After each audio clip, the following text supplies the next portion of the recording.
Press record both sides. Record. Hello everyone, welcome to the podcast. I have no idea. Podcast for everyone. Today I have Karthick Raajha with me. Karthik works in the field which is one of my favorites, which is marketing. And he spent his life, about a couple of decades now, working in the field of marketing. So Karthik, appreciate your time. Thank you so much for coming on the podcast. Yeah, anytime. So I said marketing, right? You spent more than a couple of decades now. Why marketing? Can you give us a glimpse of what do you do in this marketing world? What do I do in marketing world? Right now, I run an agency called RevGrowth. What RevGrowth does is work with SaaS companies on helping them scale their marketing. So we work with all early stage, late stage companies. Whether you're funded or bootstrapped, we help you set up demand gen function to ABM to running campaigns, basically end to end. You asked me why marketing. I don't know. Honestly, I did my MBA. Okay. And then I got a job in ICICI Bank. I didn't like the job, so my first official job is ICICI. But then I worked in XMR. XMR was good company now. They're a public company. So I started basically my career. Initially started cold calling US, and that's how my marketing career started. Those days, the only way to generate demand or leads is through cold calling and email marketing, right? And I started with that. And that's the beginning of how I started. Interesting. So, I also work in a SaaS company, right? And I understand, I'm sure you will relate as well, is the biggest problem SaaS companies has is pipeline. Hey, your SaaS companies need projection, need some surety of revenue. Most of the focus goes in pipeline. And then the most unknown field, the most difficult field is how do you reach out to customers and come and talk to us. And then potentially your sales process takes over, right? It's a very tough field. In our company and in most SaaS companies, it's a scapegoat as well. We not hit revenue, pipeline was not there. Pipeline was not good quality.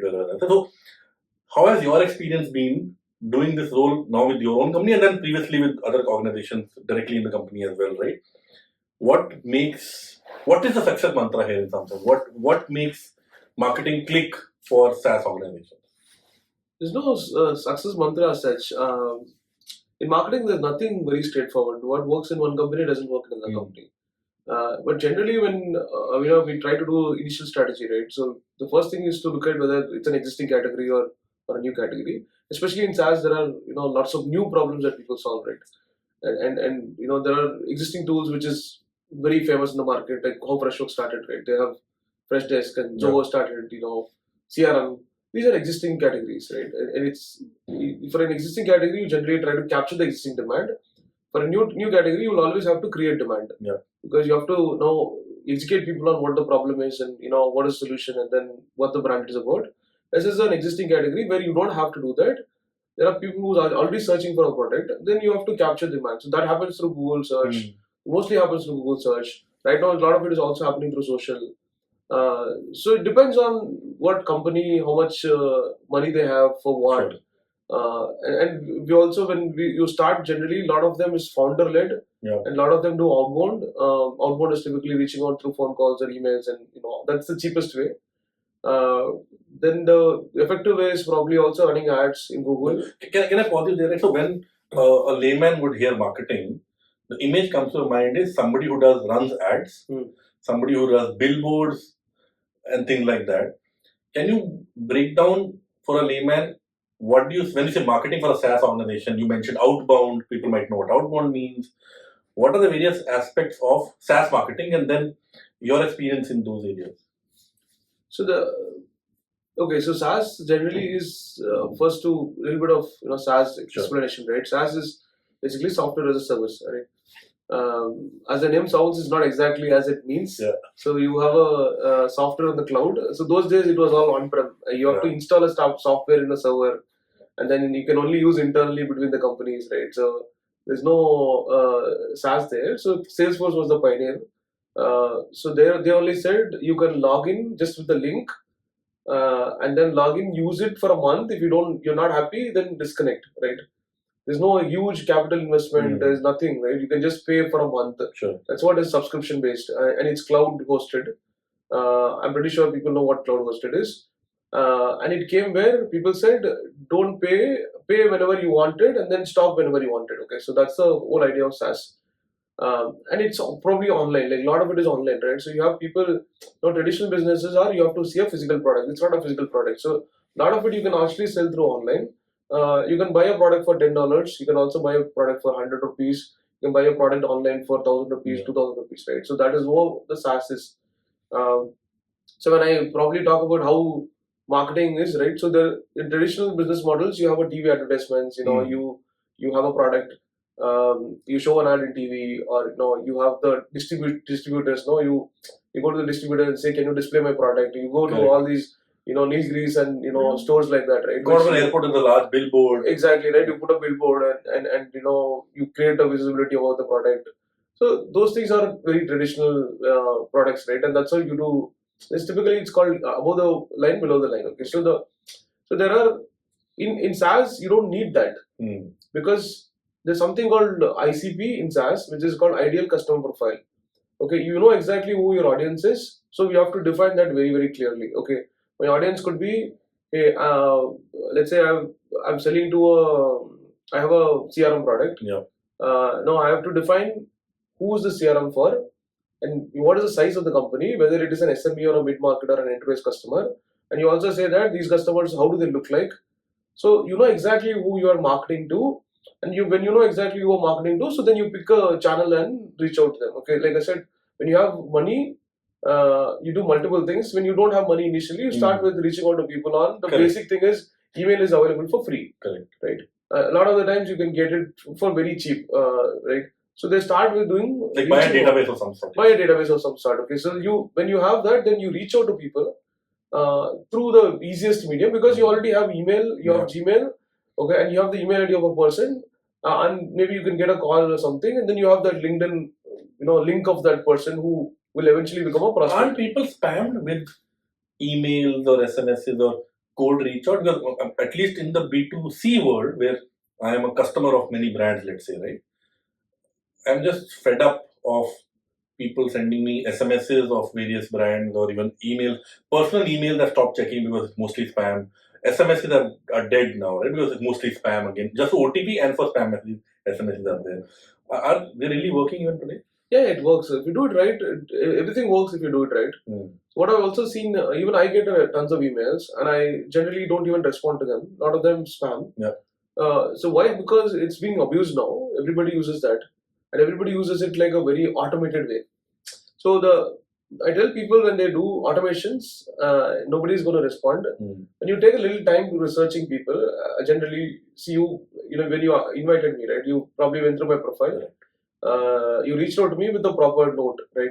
I responded to you with a proper note. If somebody is reaching out to me without any note or something, I generally don't respond. So when you do anything, you'll have to have a little bit of idea about what your customers are, and at least give them some time. Give them the respect of their time. Fair. I'll give you an example. Yesterday, somebody wrote to me on LinkedIn, a recruitment company. The message, whatever the message was, because I didn't read it, because it said, hi, space, some arrows and name. Yeah. The alphabet NAME was there. I don't know, some algorithm which was supposed to put my name there, but hi name came. I shut off there only, right? They've not put the effort, some automation there. Yeah, it is an automation, yeah. So when you say it's a placeholder, so when you say hi name, you're supposed to pick your name, but then sometimes it doesn't pick the name. Yeah. That's what I meant by how you do it is important, not what you do. Right? What you do is also a little bit important, but how you do is much more important than what you do, because everybody in the world has access to email, as I said, right? Now, how are you differentiating yourself? By doing a little bit of research about the other person, and then a little bit of personalization. You're already the top 1%, or not even top 1%. I would probably say top 0.001%, because nobody does that, right? So now the question is, if you are doing that, like what others are doing, it's not going to work. If you take a little bit of time to understand the ICP pretty well, and then do a personalization reach out, it generally works. Like for me, it is the cheapest way, because when I started with zero, my business started with zero. Okay? I'm not a funded company, right? It's a bootstrap company, and it's a services business, right? So now, when I started in 2020, I had to DM a lot of people on LinkedIn. Yeah. And I had to take time to understand what the business is. And when I apply for a job, I take time to understand the business and then reach out to the founder or CEO And whenever I go for an interview, I make sure that I have a presentation ready with me. Okay. And that presentation talks about their tech stack, what is the current situation, without they telling me, because all the information is available online for me as a marketer. Yeah. I can look at their social media profile, I can look at their website, I can see how much traffic they're getting, how much money they're spending on ads. I know if I look at the LinkedIn profile of all the people, I know how their marketing hierarchy looks like. So when I do a little bit of research, then I always have an upper hand. So the way how you do it is much more important than what you do, rather, right? But when it comes back to SaaS, a lot of them use the first thing, which is automate stuff. Like you said, I first name, right? I name, I'm from so and so, and then that message is lost in the first line itself. Correct. So that's the reason why emails are being abused, because it's become a commodity now. Since you're saying that, hey, not only what you do but how you do is important, right? You have worked in organizations yourself, doing marketing roles, leading marketing, and then now you run your own firm, I'm assuming, helping other companies do marketing better. Right? Yeah. Don't you have less control on execution when you're advising or consulting? How do you make sure they're successful versus you leading marketing and then you can hire a team and make sure they do the right thing? So when I was consulting, I did consulting for 3 years. I was actually pretty successful because my success rate was close to 90%. That's generally not the case for a normal agency. Why? Because a lot of them are consulted. They already had a team in place. So there's a difference between hiring an agency and hiring a consultant. Okay, so when you hire a consultant, you already have a team in place. Right. Okay, and you have a process. You have channels up and running. You need the consultant to come and fix an existing function which is already running. Probably there is a little bit of challenge here and there. Sure. And that's comparatively easy, right? So while the other side, where running an agency where you have nothing, setting up everything from scratch is a lot more difficult. I'll tell you why it's easy in the consulting way, right? Because 99% of the problem is the same problem that I've solved. Okay. Nothing very challenging. Because, for example, right, I've done the 0 to 1 million and 1 to 10 million and 10 to 50, 20, 30 million, 40 million in ERR multiple times. There's hardly a company that reaches out where I have to do the 50 to 100 million journey. Okay. 99% of the customers are in that journey, less than 50 million. There are only a handful of companies which is at the 100 million revenue or 50 plus million in revenue. In India, even outside India also. Because they've cracked it already? Or why would that be so? No, because that's how it is. No, because SaaS is pretty... like SaaS is also new, right? Zoho is one company who's done that. Correct. $1 billion and something, and Freshworks is also similar, right? They are 300, 400, 500 million approximately right now, and there are very handful of companies in that range right now in India and outside also, because the SaaS ecosystem is also itself is not pretty long, right? So 90%, 99% of the companies are less than 50 million, and out of that also there are 90% of the companies less than 10 million in revenue. Okay, right. So the problems are generally very straightforward and very easy to solve. What is your opinion on product-led growth, where if it's a very extreme but a layman view again, if a product is good and you put it out, they make it demoable, people can experience it, let's say, right? Why do you marketing the fight? You outbound, right? People can experience the product is good, it's better than the market, you sell it at a price which is lower than your competition. You should sell on its own. So that is a very... It doesn't. Okay, so if you have a product, the product is the world's best product, it's not going to sell itself. Okay. And that's a wrong... and that generally happens with the founders that I speak to, right? Whenever I get on a call, they're like, no, my product is the best product in the world. Like, you give me demo and then I will convert. Okay, now I ask them, like, what is the current conversion? Like, how many people you convert? Like, I'm getting hardly any conversion. 5%. 2%. Yeah, exactly, right? And they're like, your product is the best product in the world. No, they should convert 100%. No, then why are you not converting 100%? So the typical situation is everybody thinks that their child is the best child and their product is the best product in the world. It's not the case. When you have a product, you have to... A reasonably average product and a great marketing team is also super duper. It's much better. Okay. Because, again, right, product is also evolving, no? Because you're creating a product thinking that it's going to sell, but then you don't know what the customer wants. And that means that no product in the world is best product when they start. It will evolve over a period of time. Best is an absolute term. It can never be. Exactly, right? It can evolve over a period of time. You probably have a 50%, 60% of a product that you want to be. And then as and when you have customers, then customers give you feedback. if then it will evolve. so, you're saying if best product in itself doesn't mean it will sell on its own. Maybe take a step back and do you have an idea or some point of view on in a B2B world? Why do companies buy a particular product? What's the rationale? What's the parameter? Right? If I'm not buying the best product, I am let's say a Nestle. I want to buy a supply chain product, supply chain software. What am I looking for? If I'm a company, I want to sell to Nestle, right? What should I focus on? What will Nestle cater before buying a product?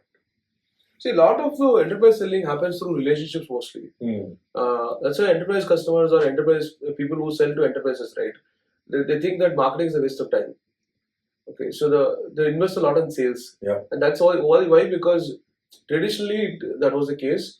So when I started also in 2024, right? 2004. So there were multiple sales guys in the US. Yeah. So you just have to support them with a little bit of leads. Like, we used to aim for 3 or 4 meetings a month, and that's all they need. Okay. And they have to, from there, it's just the first touch point. And from there, they have to do multiple things to convert that lead into an opportunity and then eventually a closed one. And that happens through mostly relationship selling, right? Yeah, all enterprise deals, most of the time, it's all relationship selling. And that's why SaaS is not, somehow, very rarely you have a SaaS which is enterprise model, right? Okay. So very rarely, right? For example, I told you Waymo, right? So Waymo, I work with Waymo. So Waymo is an enterprise deal. Like their average contract value is, in Indian terms, is like close to 1.5 to 2 crores, like, which is also $200,000 and something. Yeah, you're saying. Yeah, annual recurring revenue, right? Now, but rest of them, like I said, SaaS is a subscription model, right? Yeah. You should be able to go, subscribe, pay for a month, and then if you want to discontinue, right? So there is no enterprise selling here. 99% of the SaaS is not enterprise. There's probably 1 or 2% SaaS is probably enterprise. So, enterprise, if you have to sell to Nestle, there is a proper route. There is they have to list it as vendors. You have to have a relationship. You should know somebody for 2-3 years there.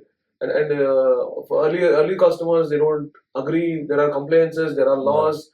There are data privacies, and there are so many things that you have to do to get into an enterprise customer.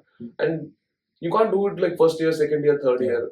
You probably have to take 5 years, 6 years. What you're saying is so resonating with me because although the organization I work for, Pando, is very small today. It's not in the leagues of larger organizations yet, but we are an enterprise-only organization. There was a sales process. Right. We sell on enterprise, and where ticket price is similar. In India, about 100K, 150K. In US, about, let's say, 200 to 500K range to land, and then you expand from there. You're right. It's largely enterprise-driven, largely relationship-driven. Have a very strong sales organization, but then you need the marketing team still. Yeah. Because somebody needs to handle that, filling the top of the funnel and continue the relationship there till the sales guy comes and close, because the closing takes a bit of time as well. Our sales cycles are about, let's say, touchwood, not as long as 2-3 years, but about 6-9 months, 9 months even today. That's the general case. And then you have to still do marketing, because the one that downloads something or the one that searches is not the one who's the decision maker. Absolutely. Right. So which means if you expect a decision maker to come and do something, they will never use the product in the first place. Exactly. Before or after the sale. Okay. Yeah. And then when you're the decision maker, you're a head of HR, right? When you're evaluating a product, you tell one of your team members to evaluate a product. Right. But then you're the one who's thinking about what the problem is. But they'll never use it. Exactly. You'll never use it. At the same time, you're not even the one who's searching for it. Correct. You're asking, either your manager or a junior person to search for something, and they'll do the due diligence, and then they'll present it to you. Then you'll be like, okay, fine, like, let's buy something, right? You're a decision maker, and then eventually you're not even logging into that product. Yeah. Right? Some of the tools that my team is using, I don't even log into that. Leadership is the worst. Leadership buys a lot of software. They are the worst users of software. They never use anything. They'll ask, even if, let's say, if some company forces a leave process, right? They'll never apply for leave themselves. They'll have some reimbursement, somebody else will apply. They will never use technology themselves. Worst of that. Yeah, I'm not even logged into I only log into my HRMS to process payroll. Not to... Correct. I'm saying slightly, I'm ashamed of it, but if I need my payslip, right? Will I log into my HRMS and find my payslip, or I'll ping my member and send my payslip? Send it to me. Leadership is the worst in that. But then decision maker apparently in that. Yeah, so that's the typical situation with enterprise customers also, right? A CIO is the one who will sign the check. The CFO is one who will sign the check, right? Generally, in enterprise, you have to have, when dealing with enterprise, you have to have multiple functions approving. And then finally, it will go to the CFO, and then CFO will take a call. Yeah. And then CFO will actually cut the deal after you've done so much of work. For obvious reasons, right? Some reasons that you'll probably see that your margins are not right this Correct. month, or your EBITDA is bad, whatever may be the reason. No, they'll cut the deal last minute. So there are a lot of intricacies on closing an That's why enterprise. relationship would help. Yeah, that's why relationships always help. Yeah. And that doesn't mean that a lot of them who's selling enterprise, they come and tell me that no, I don't want to do marketing properly because I think it's only through enterprise. But then the foot to the door is also, you can't like build relationships one-on-one with everybody in the world. Correct. Right? You can actually build relationship with people who is coming into your funnel, initial stage. Like classic example I gave you, the company that I worked with, enterprise deal, it's demand creation, and we generally do a lot of campaigns on LinkedIn. The one that downloads something on LinkedIn is never the one who buys it. Yeah. He'll come in and then he'll introduce you to another stakeholder, and that stakeholder will probably introduce you to another stakeholder. Then you will probably speak to about 10-15 people in that team, and then eventually like somebody will come in and then you'll have to give demos to them also. Yeah. So that's not a very straightforward thing. No, so then Correct. Then imagine you not you didn't have this first download, you would have never made that sale in the first place, right? Agreed. So that is the power of also marketing. Absolutely. If you don't expect marketing to close deals for you, it's just a visibility or a door opener for you, so that you can identify and then eventually try and navigate through the deal and then close deals. And sometimes I think recall also helps, right? When you're meeting somebody in an event and you say, oh, I am ABC organization. Oh, I saw an email, I saw a LinkedIn message, whatever, of this company. So some recall value is always helpful versus who are you, I've never seen you in that. So some recall is always helpful, and then you build a relationship. Exactly, yeah. Changing tracks, Karthik. You, in a long career, right? You worked as an employee for, I'm assuming, most parts in various roles, in leadership roles, etc. And now, and maybe I think I saw on your LinkedIn profile, once earlier also, you've run or started your own company. How is the experience different? How was the experience different? Because technically, you're doing the marketing in your CEO founder role as well, and in your head of, let's say, marketing role in a company as well. The functionality might not be very different, but the approach might be dramatically different. What have you seen any differences? Yeah, I do. It's a lot more people now, and earlier it was only thinking about marketing, right? Now it's not only about marketing; it's about multiple functions also. So now I used to see it was comparatively easy, I would say, because I worked in SaaS companies and I didn't have to worry about budget and stuff, right? I generally say that this is what I want, this is the kind of people that I want, and I want it at, let's say, 14 lakhs or 16 lakhs or 20 lakhs, which is LPA, right? And SaaS that's pretty normal. So I don't have to think about budgets, I don't have to think about money at all, I don't have to think about hiring because there was an HR team who will take care of hiring. I don't have to think about like managing people's expectations. I don't have a lot of those things now. So that now that is not the case. It's completely different. So now I have a HR head now. I have a chief of staff. So I have a relatively good marketing team now. Internal for me, I have about 6-7 people now. Okay. I have multiple consultants now, and I have a client team. So there are like multiple functions that I have to run behind. And it's only not about, I'm not only thinking about now marketing, because for me, client is also very important. Client is always the first, because they are the ones who's paying the bills. And for me, the delivery that you do and the expectations that I set initially, and then the follow through, all of that is much more important. So I'm also doing sales now. So which means I have reasonably good number of sales calls to attend to, and number of proposals. Sales calling, pitching your business proposal. Exactly. Okay. So as a CEO, my responsibility is all now. Do you enjoy it? I can't say I enjoy it a lot, but you have to do, sometimes you have to do the uncomfortable things to become comfortable, and sometimes you may see, what I've understood about me is that I can't live in a very comfortable situation. You want a challenge? Yes, I always found ways to leave a company, or sometimes I even get fired because I was in a very comfortable situation. Okay, so I've realized in whatever 16, 17 years, 18 years of working with somebody that I'm never happy with a very comfortable situation. Okay, like somehow I feel guilty that I'm very comfortable and I can't do a 9 to 5 or a 9 to 6 job. Okay, so that's me. Why did you start your own company at all? Because you could have, and I'm not saying comfort of a job, but you can find another challenging company who have a marketing problem go and lead the demand generation or a marketing engine and then solve problems, versus starting of your own company? I'm asking this question also because a lot of professionals who might be hearing would be thinking, right? Let's take my example. I'm leading HR for a startup now, and I have not as maybe slightly more than a decade of experience now. For me to look at let's say my next opportunity, right? Should I go for another company, or should I, like yourself, start my own HR agency or a consulting? I'm not saying functionally market potential there or not versus HR versus market. I'm not saying that, but more around personal career journeys. Why would somebody do their own business versus finding leadership roles across larger organizations? Move to US, have a larger multinational marketing role, things like that. It is. See, I can't talk for others, but I'll tell you why, right? So one is I didn't plan for this. I didn't plan for starting my own company, or I didn't plan for doing consulting also. But I always wanted to do something on my own. But as a normal, probably a middle class person with two kids, and we're a family of four, and I have parents to support. I have to, Okay. I have to supporting dependent parents. So it just happened. I mean, it just happened in COVID that I lost a job. I was supposed to take up another opportunity. It didn't happen. And then I started reaching out to people. Then one consulting happened, two happened. And then I did successfully. Right? That was a journey. So a lot of the times, when I did that way back in, I think 9 years back also, I did that. Yeah. It was intentional. Okay, so I wanted to do this. So I tried it for a couple of years, and I came back to a full-time job. So there's no straight answer to it. If you enjoy something, do it. For me, I enjoy marketing, so I'm doing it.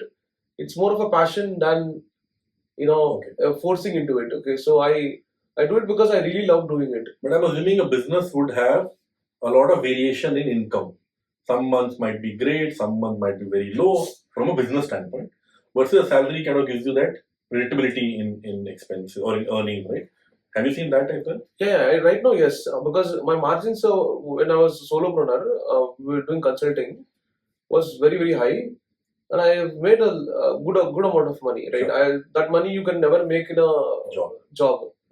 I worked for 16 years. The money that I made in 6 months, I never made in the last 17 years. Okay. Right? I would say I could have that kind of a money, right? So there's that advantage you have. Okay. But then as a business, if you're thinking that you have ups and downs, then you're not in the right business also. Because as a business, for me, you need to have consistency, you need to have predictability.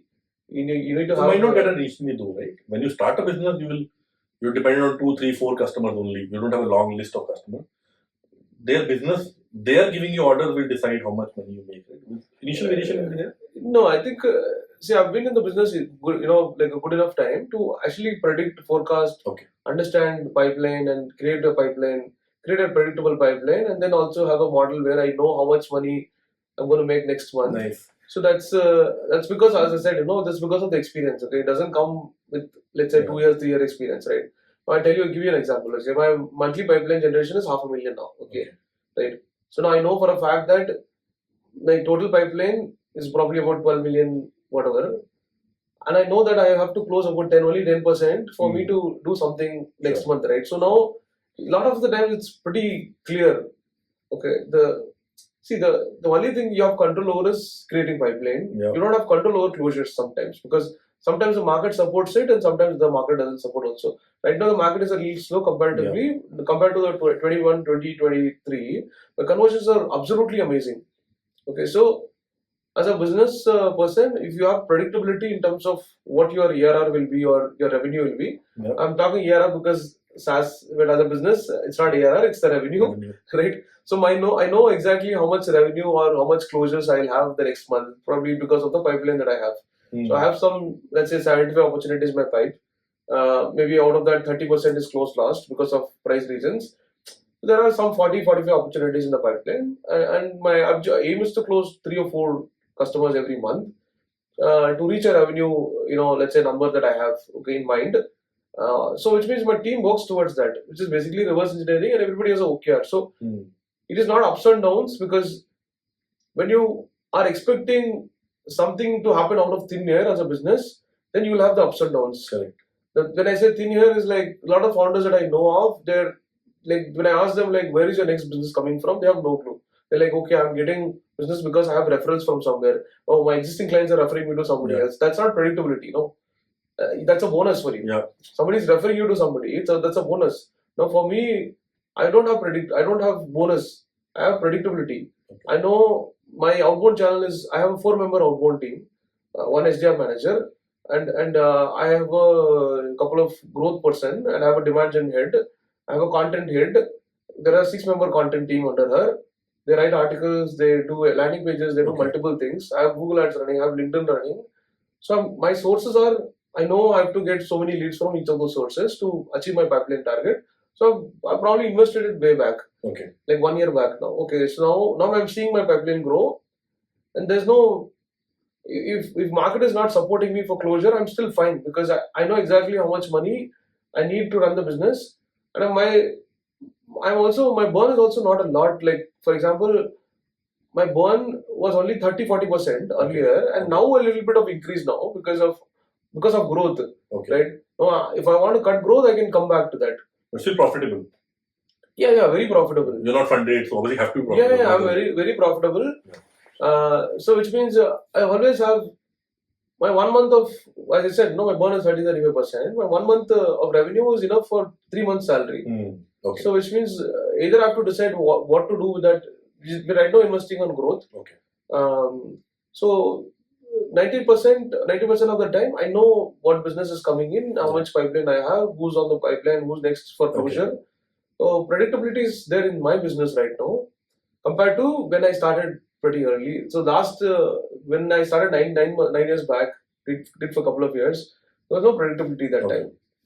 And Karthik, you mentioned in passing that you got fired, right?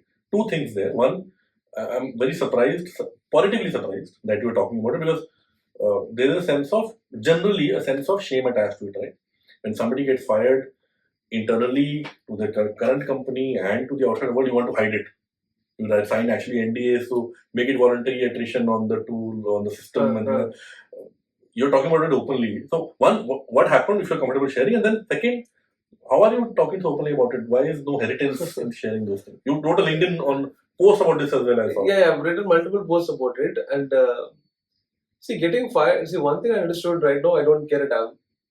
Like, nobody has hired me. Nobody ever told me that you got fired, so I'm not going to hire you. Okay. Very simple. And of late, I've also understood because I've spoken and had a lot of conversations with CEOs, I've realized that I'm reasonably good at marketing. Okay. Because I've been offered 10 as the salary that I was getting earlier. It happened not once, it happened multiple times. Okay, on the first call, second call, generally people offer me full-time job. Big companies like raising 100 million, 200 million funds, right? Okay. So now, so a lot of validations happened over a period of time for me that, yeah, you're good enough. And people paid me a lot of money. Like, the full-time salaries were pathetic, like when I say to the least. And I thought, okay, I was highly paid. But then I realized that people are paying me the same salary I was to get full-time. I got paid for 20 hours a month. So which means it is 8x You're adding a lot more value to the company. Yes, 8x, right? So it's never about money, it's never about... So the moment you realize that, number one. Number two, getting fired is a lot of the times in your control and a lot of the times it's not in your control also because it is, I did very well as a VP, but I still got fired, not for performance reasons, for some other reason. Okay. I don't want to talk about it now. It might sound very silly, but I got let go for some other reason. Okay. Some non-work reasons. Non-work reasons. Relationship or whatever. Yeah, some relationship stuff. Okay, like because something happened. I went and talked to a co-founder. I was frustrated, so we talked about something else, and then something led to something, and then he complained. It was not work related. I read your LinkedIn post about you coming late to office and being questioned. Yes, a lot of them led to that. Okay, like these things are very frustrating, and getting fired is also a good thing, and it's not a. See, it's never a. And if you think it's a loss of confidence, it is, but then it's also a good thing. There's an opportunity opening up for you. So I got fired first time when I was 30 and I got married. We were planning a Singapore trip. December 20, I think my son was 12 years back, 12 and a half years back. My son is now 12 years old. You just born then. Yeah, I was just born 6 months, right? If me and my wife, we were planning for a Singapore trip alone, like we both know, because son is very early, so my mom was taking care of him, and I got fired. And now I know that it is my fault. It is not company's fault. Okay. It was 100% my fault. I screwed up. Okay, I screwed up so badly, and now I realize it is 100% my fault, not even 1% of company's fault, right? Now, see, we all do mistakes, right? You have to accept that, and and when you do mistake, you have to accept your mistake also, right? The second time I got fired, probably half of it is my fault, half of it is my company's fault, because I was hired as a director of marketing, and then the CEO, was supposed to take the sales calls, but he hardly comes for the sales calls. You were taking sales calls as well. Yeah, I was also taking sales calls as well. Okay. And the CEO had multiple businesses, and this was one of the business he had. Okay, so he was totally into real estate, and this like IT some company that he was running. It was just running just like that. It was making money and it was just running, right? Okay. So now I had to do everything. I had to also do sales calls, and then the reason why I was let go is because there was no conversion. I was not a sales guy, and I was taking demos now. I have to generate leads, and I also have to take demos. And that time, like I said, it was again 50% because I chose the wrong company, and 50% because the CEO was not taking calls, and it was not my job to close deals. It was the CEO's job to close deals. He was in the US, but I did reasonably well there also. Okay, so every time you get fired in the company that I got fired as a VP, right? That was the only time that the company grew from some X to Y. Wow. Okay, that was the only time. Before me, they were stagnant. After me, still they are very stagnant. So the only time they grew from was your tenure. 3x was my tenure. I was quite visible. You can easily. It's a very bad decision potentially they made, right? Yeah, it's okay. Like that gave me an opportunity to start something new, right? Sure. And yeah, bad for them, I'm saying potentially. Maybe it was bad for them. See, that happens. No, maybe it was bad for them, but then the company as a culturally is not a fit also because they're not ready to invest in marketing, and it was all bootstrapping, right? I had to do all of this through organically. I didn't have to do programmatic SEO. So a lot of it is organically. Okay, so I have to always be on my toes to figure out because they were not ready to invest. They were also bootstrapped. Okay, so they were taking all the money, the margins. They were also saving that money. They were not investing on the business. So it was, I would say, good because I've learned a lot. It was bad because my wife left the job because I was to move to different location, Coimbatore, and my kids were. I discontinued my kids' school here, and I put them in a different school in Coimbatore. Okay.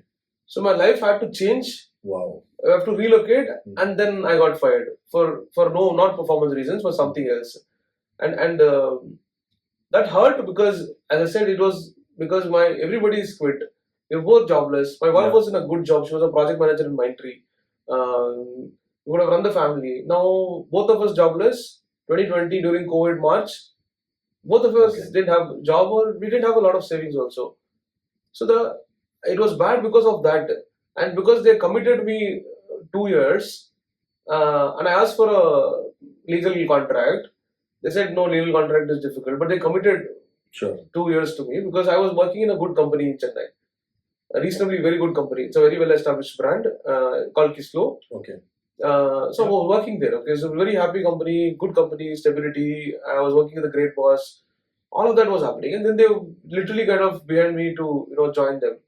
So that was bad because number one, you have to respect people and you have to really empathize with people, and you can't just let go somebody who's done very well for you for stupid reasons. How do you handle this, Karthik? Because when you get fired, we're all humans. We feel dejected. We feel rejected. As you mentioned, we have pressure of taking care of the family. Nobody has a job at home now.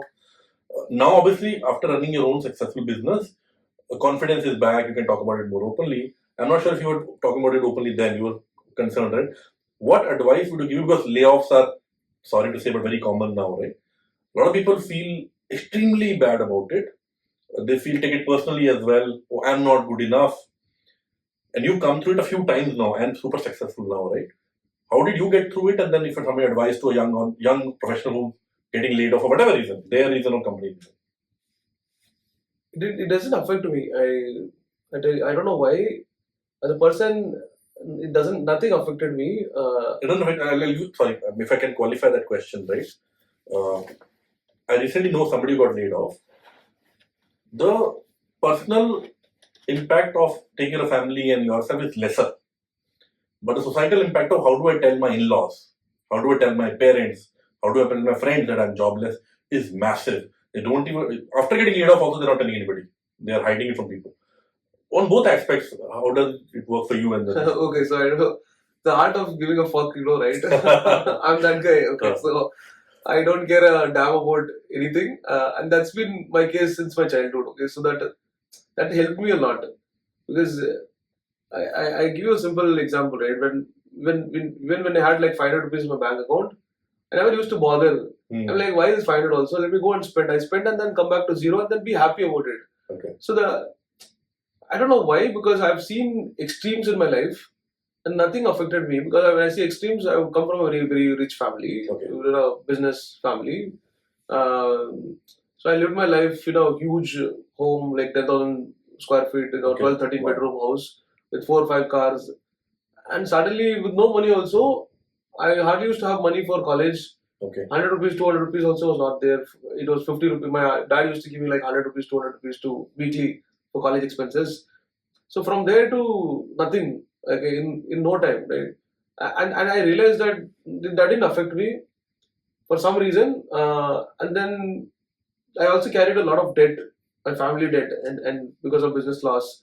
I never cared a damn about anything in the world. Okay? I'm not like a typical guy who wants to save money, become rich or something. It doesn't bother me. Like, I don't know how to explain, but it doesn't bother me. And it bothers my wife a lot. Okay. So my wife was always worried about everything in life. I'm never worried about anything in life. And probably partially because she was also working, not only the last job I got fired. No, she left the job. But before that, she was working. Some backup is there. Backup, yes, she was always there. And she was the one, whenever I take a decision, I see couple of, let's say three times I got fired. But I've also left jobs. 3 months into a job, 4 months into a job, I quit job and come home. Okay. Because I don't like the job. And it's because one day I feel like not going to office anymore, I'll quit. Where does this confidence come from? Because you still have to support and provide for a family, right? I'm just asking again, middle class question. It's difficult. I don't know. Like I said, it probably comes from being from a family which had abundance of money initial part of your childhood. That kind of. I don't know if that affected me or not. I never think about tomorrow at all. That's the problem. I don't think about what will happen to my life tomorrow. And that's probably the reason why everybody is worried in life. For me, today is today. If I don't like something today, I'm not going to do it. Okay. That's the biggest reason. Okay. I never think about what will happen tomorrow, whether I can get enough food for my family, do I have enough savings, can I save tomorrow? No. I never had savings in my entire lifetime. I never had money in my entire lifetime. The only time I had money was during my marriage, which I also kind of my LinkedIn posted, right? I had to give 75,000. That was 5 years back. I invested in ATC. It was forced. Okay. ATC, right? Yeah, people force you, right? So I had invested in a Reliance mutual fund. That matured.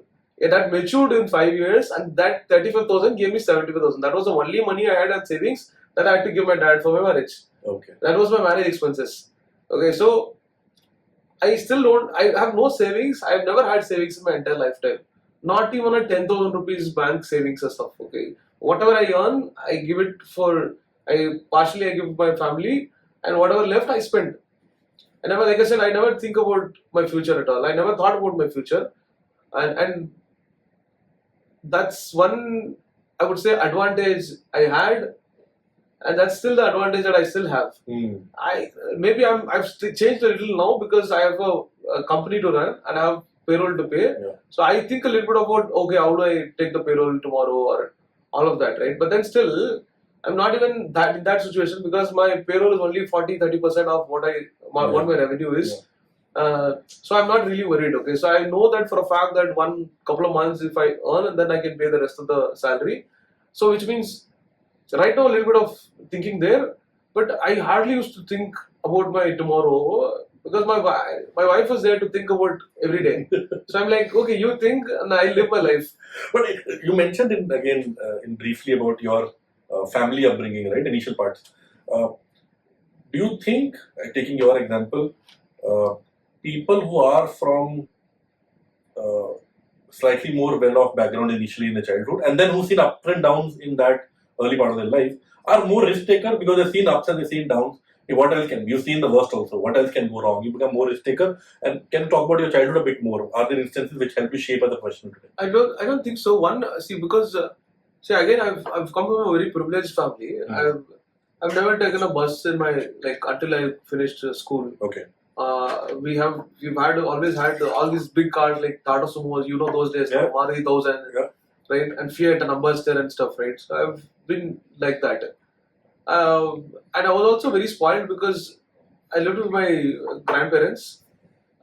Very spoiled kid, but yeah, very spoiled when I say not with bad habits and spoiled kind, right? Spoiled in the sense like I don't listen to people generally. What I want to do, I do it. I still do the same. Okay, so I've had control over people because I've had a lot of cousins, 15, 16 cousins, Okay. and I'm the first person, eldest, right? So I've had all that thing, right? And then slowly, I've started changing, and I never picked up any bad habits in my life. I don't drink or smoke or nothing. I've never done even started in my life. Okay, Wow. so there is probably that clarity. Maybe I've had that clarity from very young.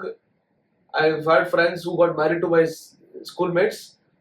I never got into any of those things. Also, I have 3 of my close friends got married to my same schoolmates. Okay. So it was like early. So I never had. I've always had that clarity. Okay, that I don't want to do these things, and I never did those things. I don't know, for some reason I can't explain how it happened. And I was also into sports. Okay. So when I played a lot of sport. Okay, and I was very successful in most of the sport. I was a national athlete for high jump. Okay. And I've seen, because I played a lot of sport, I've lost a lot. Yeah. And I won a lot. Yeah. Okay, and every time I realize it doesn't affect me. If I lose for first time nationals, right, I lost very badly. First round itself, I lost. I didn't feel bad because I thought this is super achievement. Yeah. Without any proper training, coaching, I've achieved my peak. So I told myself that without this, if you can achieve this, with training, you can achieve super duper, right? So there's always a good side of looking at things. There's also the bad side of looking at things. Bad side is like saying that I've lost, and good side is saying that you've done amazingly well, right? So probably that upbringing, or nobody taught me, right? I've never had or subconscious learning because I was living with my grandparents. Okay, I'm never close to my parents, right? My dad especially, nobody taught me all this. It just happened naturally. It just like continuously happened. And when I lost also, when he didn't have money, it didn't affect me. It was quite natural because I was never thought, I came from a very rich family, like, I can't live with this 100 or 200 rupees a week, right? It was just 100 rupees a week. I used to manage with 100 rupees a week, the entire week. So a lot of them didn't affect me. And like I said, the problem with me was I never considered money as a commodity. What is money for you? Because you spoke about money. Now money is everything. Okay, define that, elaborate that. But money is everything means what? Money more philosophically also. What is money? Money is everything. Money can buy you everything. Money can solve a lot of problems. When people say money can't buy you happiness, money can actually buy you happiness also. Okay. We've had as a family, I've had a lot of trouble, between me and my wife, right? And we don't have any problems recently. And what the major reason why, it's because of money. Because a lot of the 90% of the problems comes because of money. Okay. In family, and I've realized it lately that people also respect you if you have. That's sadly true. Sadly true, yeah. You have respect, and I've never. I always thought, like, for me, I don't look at money as a. So you have money and somebody doesn't have money. For me, you both are same because you're human being. Okay, but then that's not the case. I realized that that's not how people see. Do people respect you more today because you're a successful company, a business of your own, and I'm assuming you are projecting you have money, right? Because people don't know how much money you have except the house, the car, the projection, right? What you wear, how you talk, whatever. Do people respect you more now? Yeah. Do you think that's the right thing to do? No. I'm the same guy. If people who know me, I'm the same guy. I probably didn't change a lot. Why it is so? But even if let's say you have money, right?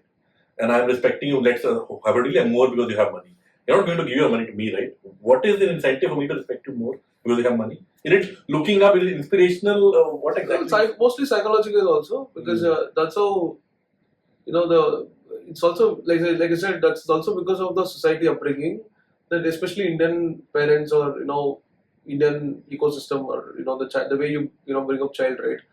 Everything is towards certain things, right? For example, like your mom, my parents, or whoever, right? They've always told us what is success. Success is buying a house. Success Correct. is having a car. Yes. Success is getting married and 2 kids.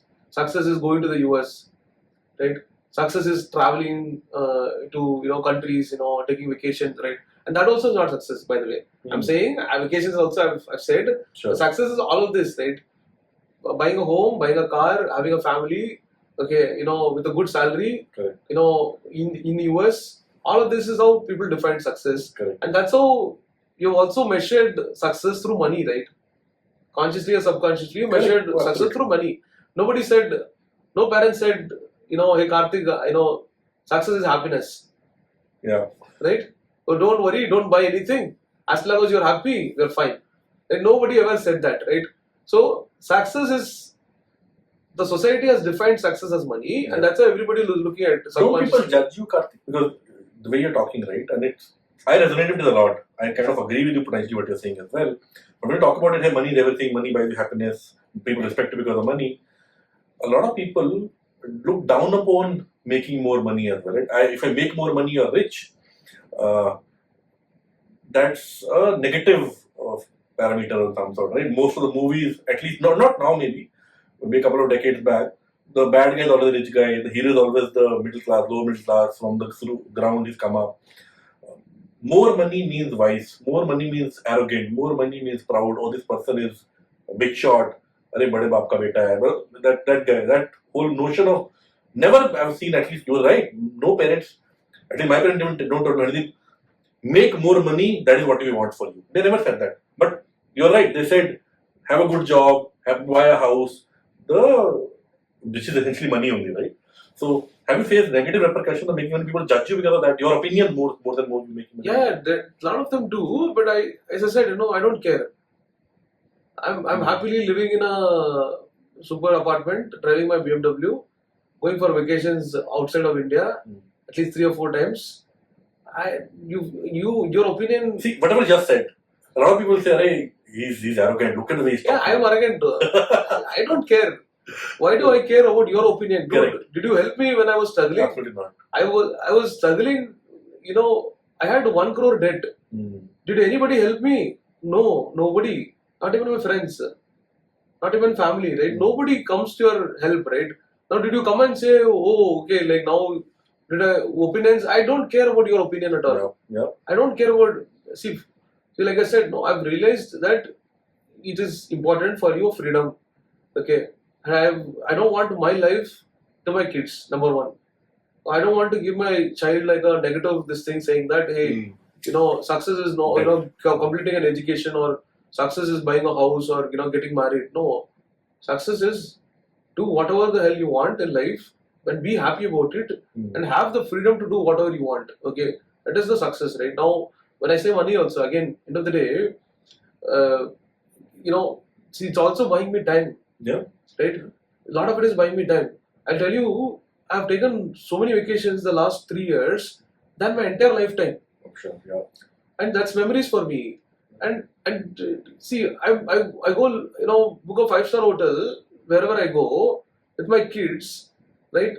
And I feel it's good. That's a joy. For me. Yeah. Okay, it's good. Okay, I'm living a comfortable life, relaxing life.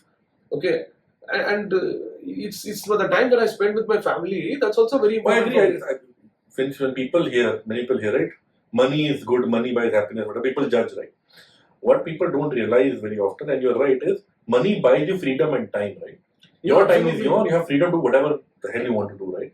And that is very intoxicating, right? When you reach a stage where you can do what you want, and your time is yours, you're not bothered about money. Money is there to help you do what things, right? that intoxication is bigger than any alcohol, any drug, anything you will do. And you want to be there, stay there. That is the right way to live life. Yeah. No matter what. Yeah, exactly. That's how. See, if you can't do things that you want in life, then the purpose of money is lost. Yeah.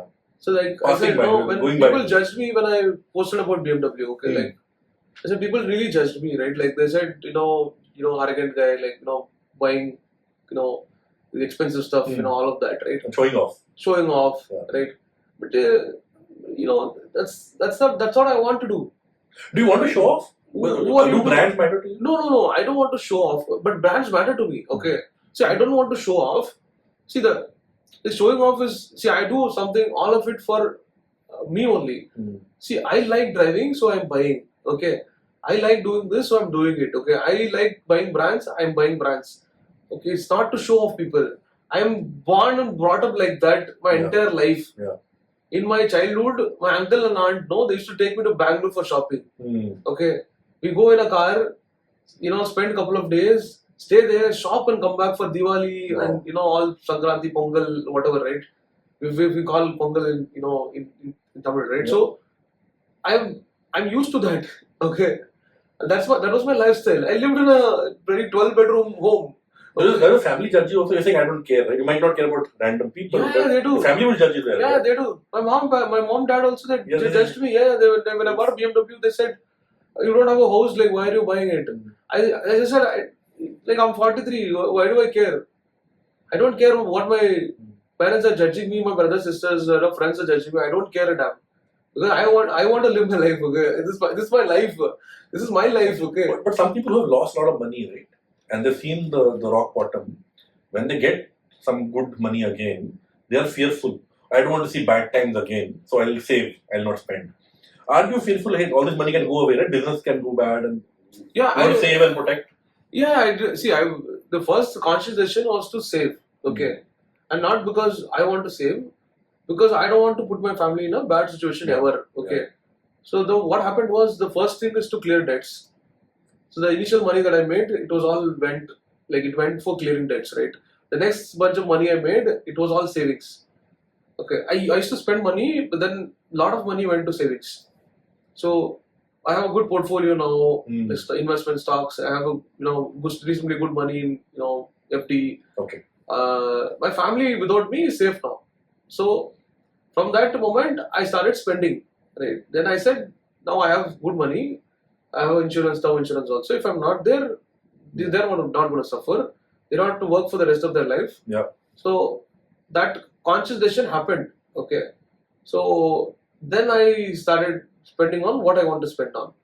So you can't continuously save. Yeah. And you can't continuously spend also, because you'll also get bored at some point. Okay, like spending a lot of money, you also get bored, and then you can't save because you're not enjoying your life. Yeah. After all, you have to have the balance. Whatever makes you happy, that the point is, whatever makes you happy, do it. Aren't you fearful your kids will grow up as spoiled brats because you're showing them a lot of luxury now?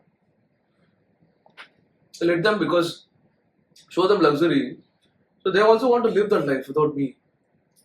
That's a mindset, no? So a lot of it is mindset, right? Why do I want to show them content?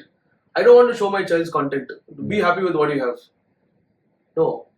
Strive for more. Strive for more. I've given you a life, all your lifetime. Okay, I'm putting you in a very 3-4 bedroom apartment. Okay, you are going, staying in a 5-star hotel. You are in a BMW or Merc or something. Right? You are eating in a 5-star hotel restaurant. Right? Now, why do you want to compromise? No, interesting. I'm asking this question because I have a kid, a 5-year-old kid now, and me and my wife chat. But obviously, my kid having a significantly much better money-wise upbringing than what I am or my wife had. My parents were government employees. We are better off. She works in a private job. I am in a private job. We are earning a amount of money. And my kid he has an iPad at 5 years of age. I had not an iPad in all my life, thing like that, right? So always they are worried that, hey, we are making him used to some bit of luxury, whatever we can afford today. But when we are not there, he is earning on his own. He's not able to, let's say, he is not able to earn it. He becomes arrogant. He becomes, I don't know what's the right word for that, but again, spoiled brat, whatever, right? And then he struggles in the real world to earn money on his own. that's why I asked you the question, and very refreshing for you here. You said that I want to spoil. What's the problem? But do you have a fear of when you're not around? Do they have the life skills to earn money on their own? But they'll also learn. No, did anybody teach you? Did anybody teach me? Life taught. Life taught. No, let them learn the hard lessons. No, so this is too much thinking right now. I can't compromise my lifestyle just because I want to, not spoil my kid, right? Because I've worked bloody ass off for, whatever, right? For what purpose then? For what purpose, right? Correct. What you want to save and then die? Not for the banks to give out loans. No, Exactly, that money, right? no point. You want to save and die, not enjoy. And just because you think that you're spoiling a kid doesn't mean that you have to see the life. The purpose of my life is to live my life only, right? You brought the kids, right? You're giving them a good life. Let them figure it on their own, right? Not that is. See, the one thing that I don't want to give them negative life to start with, which I had to pay a lot of loans, debts. It took me about 8-9 years to do that. But until otherwise, let them enjoy the perks of life. Yeah. And then when you start earning, if you don't have that, and then it'll hurt you very badly. Let them get hurt, no? It's okay. Let my son, I tell him, you'll get hurt. You, both of them, right? I have 2 kids now. So I tell them, you'll get hurt. Get used to it. Life is not going to be the same for you. For sure. Right? So as I said, you can only control certain level, right? And whatever you do, your kids will eventually become what they want to become only. That is true. So I don't mind. I'll give them enough good life, luxury life, so that they'll have to realize that they also have to work hard to earn that at some point. Yeah. And when generally, if you put that kind of a mindset, I'm pretty sure that they'll try and do that. Such a refreshing and actually contrarian view, but a very refreshing view about these things, yeah, Karthik. Last aspect, I've seen you using social media a lot. You have your own podcast as well, right? Beyond demand generation for your own business, why do you? Is there any other purpose you see? Why do people do social media? Why do you do social media in the first place?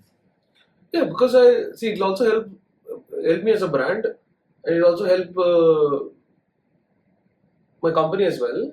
So I get a lot of inquiries from social media. Beyond company, is there a personal validation as well? People like your post or they share it. Do you feel good as a person as well? Is there a social validation for you as an individual beyond the company aspect of it? I would say if social validation, not a lot. Okay, I tell you also a backstory, right? So a lot of the times when you think that you do something and then somebody has to validate that for you, that never happens to me. I do it because I like it. That's it.